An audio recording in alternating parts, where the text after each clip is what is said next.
વિધાનસભા સત્રના આજે 14મા દિવસે ધારાસભ્ય ગોપાલ ઇટાલિયા ગૃહમંત્રી પર વરસ્યા છે, કેમ કે આમ આદમી પાર્ટીના મહિલા નેતા છે તેમણે દારૂના અડ્ડા પર જનતા રેડ કરી અને તેમના પર જે પ્રકારનો ગુનો દાખલ થયો છે તે મામલે તેમણે આજ વિધાનસભામાંથી સણસણતા સવાલો પૂછ્યા છે અને સરકાર પર વરસ્યા છે। વૈષ્ણવજન તો તેને કહીએ જે પીડ પરાઈ જાનાને રે। નમસ્કાર, આપ જોઈ રહ્યા છો નવજીવન ન્યૂઝ અને હું છું આપણી સાથે તોફિક ગાંચી। ગુજરાત વિધાનસભાના સત્રનો આજે 14મો દિવસ છે અને જે પ્રકારે દારૂના મામલે ધમાસાણ સતત ગુજરાતમાં મચી રહ્યું છે અને ધારાસભ્ય ગોપાલ ઇટાલિયા ફરી વખત આજે ગૃહમંત્રી હર્ષ સંઘવી પર વરસ્યા છે, કેમ કે મામલો છે આમ આદમી પાર્ટીના મહિલા નેતા કાયનાત અંસારી જે પ્રકારે કચ્છમાં ચાલતા હતા આ દારૂના ધંધા છે તેના પર જનતા રેડ કરે છે, પોલીસની કામગીરી છે તેની ધજાગરા ઉડાડે છે અને તેમના પર ગઈકાલે રાત્રે આ કાયનાત અંસારી અને અન્ય આમ આદમી પાર્ટીના નેતા છે તેમના વિરુદ્ધમાં એટ્રોસિટી સહિતની અલગ અલગ કલમો અંતર્ગત ગુનો દાખલ થાય છે અને ત્યાર પછી ગોપાલ ઇટાલિયા સવાલો ઉપસ્થિત કરે છે કે મહિલા દિવસે જ એક મહિલા પર ખોટી રીતે ગુનો દાખલ કરવામાં આવ્યો છે અને આ મામલે તેમણે આકરા તેવર અપનાવતા પ્રતિક્રિયા પણ આપી છે। આમ આદમી પાર્ટીના આગેવાન મહિલા એવા ડોક્ટર કાયનાતબેન અંસારી હતા, જેઓ ઘણા લાંબા સમયથી આમ આદમી પાર્ટી સાથે જોડાઈ અને લોકસેવાનું કામ કરી રહ્યા છે। તેઓ એક મહિલા હોવા છતાં ડોક્ટર તરીકે પ્રતિષ્ઠિત ડોક્ટર છે, પોતાનું માલિકીનું હોસ્પિટલ છે, સારી એવી આવક છે, તેમ છતાં પણ આમ આદમી પાર્ટી સાથે જોડાઈ છેવાડાના માણસ વિશે કામ કરી રહ્યા છે, છેવાડાના માણસના પ્રશ્નો ઉઠાવી રહ્યા છે।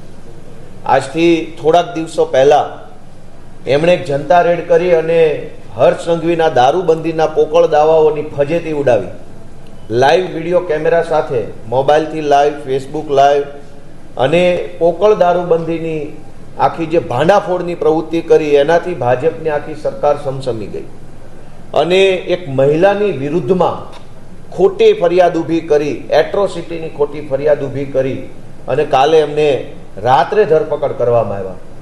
આમ તો મહિલા સુરક્ષાની, મહિલાઓના રક્ષણની, મહિલાઓની ખૂબ મોટી મોટી વાતો ભાજપના બધા જ નેતાઓ વિધાનસભામાં કરી રહ્યા છે, પણ એકેય ભાજપના નેતાને કાલે અડધી રાત્રે બેનની ધરપકડ કરવામાં શરમ પણ ન આવી કે લાજ ન આવી।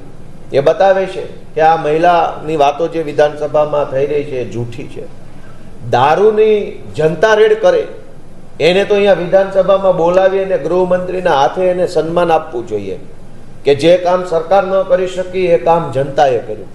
એના બદલે દારૂબંધીની, ડ્રગ્સની પોલ ન ખુલી જાય, આ ભાંડો ફૂટી ન જાય અને એટલા માટે જે લોકો જનતા રેડ કરે એમની વિરુદ્ધમાં એટ્રોસિટીની ખોટી ફરિયાદ। દારૂમાં એટ્રોસિટી ક્યાં આવી? કોઈ દલિત સમાજની એક બેનને ઊભી કરી, હાથો બનાવી, ફરિયાદી બનાવી, ફટાફટ એફઆઈઆર, ફટાફટ ધરપકડ, ફટાફટ કામ। હમણાં જ મેં વિધાનસભામાં પ્રશ્ન પૂછ્યો હતો કે દલિત સમાજના દીકરાઓને ગોળીએ મારનાર થાનગઢના પીઆઈની ઉપર કેમ કાર્યવાહી નથી થતી? 13 વર્ષ થઈ ગયા। 13 વર્ષ પહેલા દલિત સમાજના દીકરાઓને થાનગઢના પીઆઈએ ગોળીઓ મારી છાતી ઉપર અને મારી નાખ્યા। એ ઘટનાને હજુ ન્યાય નથી મળતો, પણ અમારા આમ આદમી પાર્ટીના આગેવાન કાયનાતબેને જનતા રેડ દારૂ ઉપર પાડી તો એમની ઉપર એટ્રોસિટીની જૂઠી ફરિયાદ થઈ ગઈ। એટ્રોસિટીના કાયદાનો દુરુપયોગ, ફરિયાદ કરનાર દલિત સમાજની બેનને પણ હાથો બનાવવામાં આવી અને દારૂબંધીની પોલ ખોલનાર એક મહિલાને મહિલા દિવસના વળતા દિવસે, ગઈકાલે 9 તારીખ હતી, મહિલા દિવસ હજુ એક દિવસ પહેલા ગયો છે, ત્યાં જ્યાં ભાજપની સરકારે પોતાનું પાપ પ્રકાશ્યું છે, આમ આદમી પાર્ટી એનો કડક વિરોધ કરે છે અને આ ઘટનામાં આમ આદમી પાર્ટી કાયનાતબેનને સપોર્ટ આપી, આમ આદમી પાર્ટીની ટીમને સપોર્ટ આપી આગામી દિવસોમાં કાર્યક્રમ કરશે। આમ દારૂના મામલે અત્યારે ધમાસાણ મચેલું છે અને જે પ્રકારે આ કાયનાત અંસારી અને અન્ય આમ આદમી પાર્ટીના કાર્યકરો પર ગુનો દાખલ થયો છે તે મામલે ગોપાલ ઇટાલિયાએ આકરા તેવર અપનાવતા આજે વિધાનસભામાં સરકાર પર વરસ્યા પણ છે। આ પ્રકારના સમાચાર માટે નવજીવન ન્યૂઝની આ ચેનલ સાથે જોડાયેલા રહો। તોફિક ગાંચી, નવજીવન ન્યૂઝ, ગાંધીનગર।